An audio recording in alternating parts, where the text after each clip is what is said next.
Hi friends, నేను మీ శ్రీహరి. ఒక తండ్రి కొడుకుల మధ్య సంభాషణ ఇలా జరుగుతుందండి. నాన్న, స్నేహం చేయాలంటే ఏం అర్హతలు ఉండాలి? స్నేహం చేయాలంటే ఏం ఆలోచించాలి? ఆ పిల్లాడి మాటలకు సమాధానంగా ఆ తండ్రి ఒక కథతో సమాధానం ఇచ్చాడు. ఒక అడవిలో ఒక జింక తన స్నేహితులతో ఆడుకుంటూ ఉంటుంది. అప్పుడు అకస్మాత్తుగా ఒక సింహం వచ్చి నీతో స్నేహం చేయాలని ఉంది అని జింకతో అంటుంది. ఆ మాట వినగానే జింక పారిపోవడానికి ప్రయత్నిస్తుంది. అప్పుడు సింహం నన్ను ఎందుకు చూసి భయపడి పారిపోతున్నావు అని అడుగుతుంది.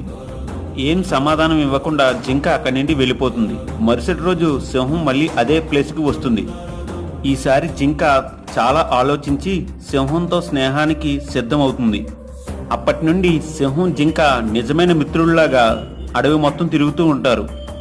ఈ కథను చెప్పి తండ్రి స్నేహం అనేది చాలా గొప్పది, భయం లేకుండా ప్రతి ఒక్కరితో స్నేహం చేయాలి అనేది ఈ కథ వల్ల నీకు తెలుస్తుందని చెప్తాడు.